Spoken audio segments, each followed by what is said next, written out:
യേശുവിൻ്റെ ഏറ്റവും പ്രിയമുള്ള കുഞ്ഞെ, മത്തായി 17:27, അതുകൊണ്ട് അവർക്ക് ഇടർച്ചയുണ്ടാകാതിരിക്കാൻ നീ കടലിൽ പോയി ചൂണ്ടയിടുക. ആദ്യം കിട്ടുന്ന മത്സ്യത്തിന്റെ വായ തുറക്കുമ്പോൾ സ്വർണ്ണ നാണയം കിട്ടും. അതെടുത്ത് എനിക്കും നിനക്കും വേണ്ടി കൊടുക്കുക. ചങ്ക് വെച്ച് അധ്വാനിച്ചിട്ടേ സമ്മാനം തേടാവൂ.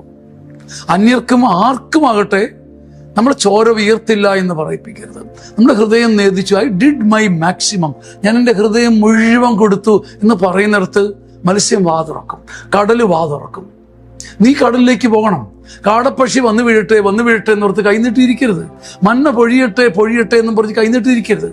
നിനക്ക് ദൈവാശ്രയം കാണും, പക്ഷേ അന്യർക്ക് മുമ്പിൽ നിനക്കൊരു നീതി വേണം. നീ ചോര വിയർക്കണം.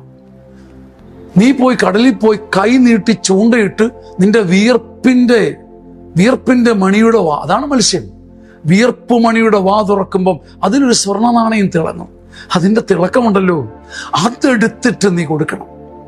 ചിലപ്പോൾ നിന്റെ ശുശ്രൂഷയ്ക്ക് സമ്മാനമുണ്ട്, നിനക്കൊരു സത്യം ഉണ്ടായിരിക്കും. പക്ഷേ എന്നാലും നീ അധ്വാനിക്കണം, മുഴുവൻ കൊടുക്കണം, ചോര വിയർക്കണം.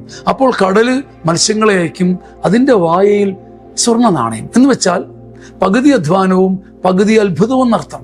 പകുതി അധ്വാനവും പകുതി അത്ഭുതവും കണ്ട് നീ മതിമറക്കുന്ന കാലം വന്നിരിക്കും. ആമേൻ.